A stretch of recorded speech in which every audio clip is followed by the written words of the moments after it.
Well,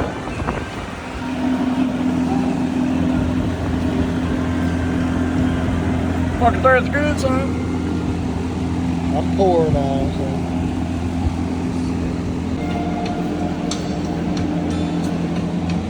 I think I'm gonna leave it like that, actually. Looks good.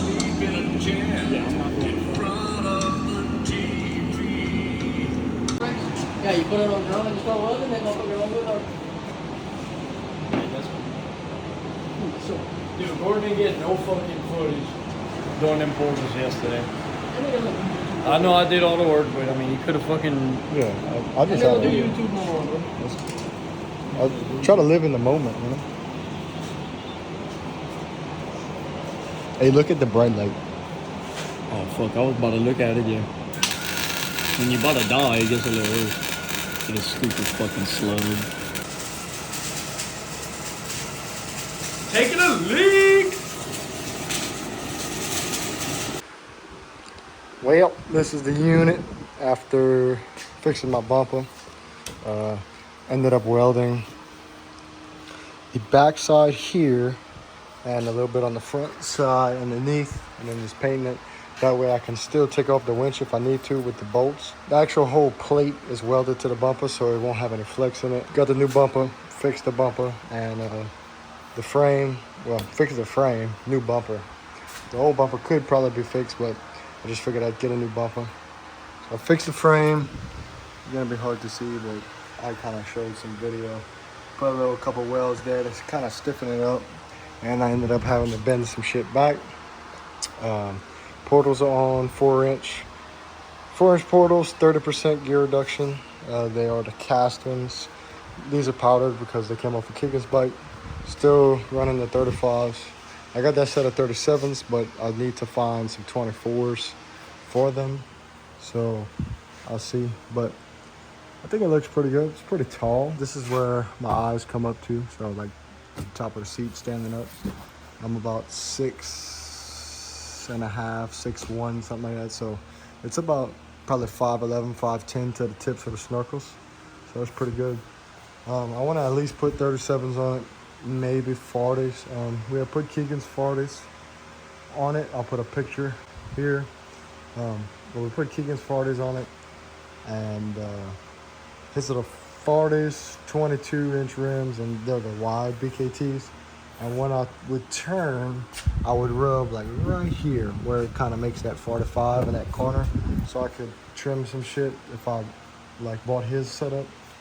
But I'm kind of leaning more towards either 37 wides or 40-inch skinnies, just because I like the way 40-inch skinnies look. Only thing I need to do / want to do is put frame stiffener that goes, you know, up in the front between the control arm, the lower control arms, and I need to put new ball joints because my bottom ball joints on both sides are kind of fried. They'd probably last me a ride, but I wouldn't push it past one ride. So I might order some before we go to Sabine at the end of this month. I'll put that light bulb there. I don't remember if I showed you that or not.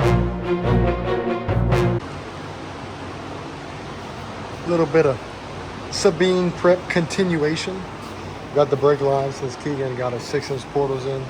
So I just took the brake lines from the 6-inch portals. Also fixed my doors. Come to find out, take this cover off. There's a little hinge with 2 bolts that you can adjust.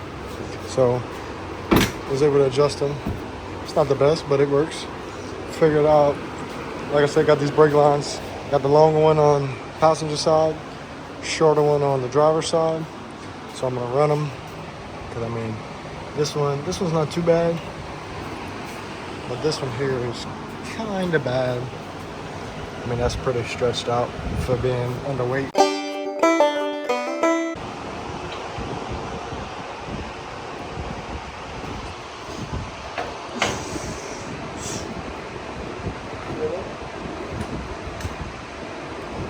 Ain't no cap in my lap.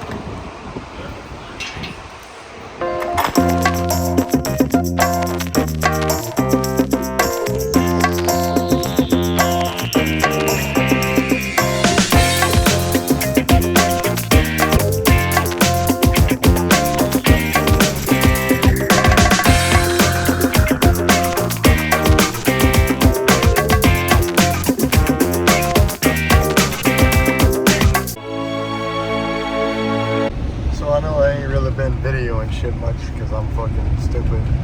But currently en route with that set of 37 Motor Havocs I bought a while back and the 20s and 35s that were on my bike to go trade them. Been texting a dude for the past couple of days, just had to line up a time to meet, so gonna meet him halfway and we'll see what I get next. 38s is what they are, so these are the new 38 by 10, 20. Nice little gash, weight reduction. 38 by 10, 20. BKTs, cut and grooved. And 20-inch fuels. Those are the same exact rims I had on my 35s. I plan on changing those to MSAs. So I never did a walk around video since I put the 38s. So this is them, I guess. And kind of cleaned it up. It's a little dirty right now. I went ride the other day, but when I went ride, my upper ball joint broke off of my A-arm. Maybe I should have bought them ball joints a little sooner.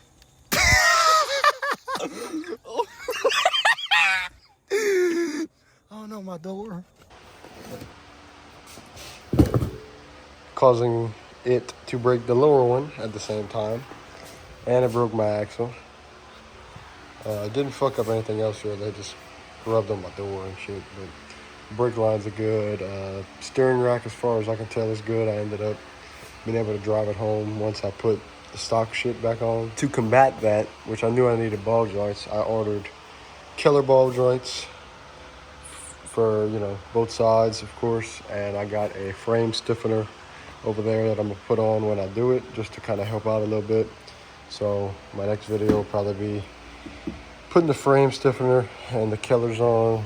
Shouldn't be too hard. I mean, I got a press, so I just press them in and then you kind of just put them together. They end up dropping the back shocks, so I just have the basic, like regular shocks with a little ring, adjustable ring. It's not like the fancy shocks with the reservoir. So I ended up just dropping the back ones all the way. They were cranked up. I just didn't like how the bike sat. I felt like it almost sat too much leaning to the front. So now it kind of puts the pitch of the roof leaning back, which I think looks a little better. And as far as back clearance, I'm not worried about clearance and anything in the back fenders, and no rub anywhere in the front. Closest it comes to is comes close to the floorboard right here, but it's not rubbing, so I'm not gonna worry about it. Thinking about putting some 20-inch MSAs on these instead of the fuels, just because MSAs are a little lighter, and I think MSAs look a little better depending on which ones you get. That's her.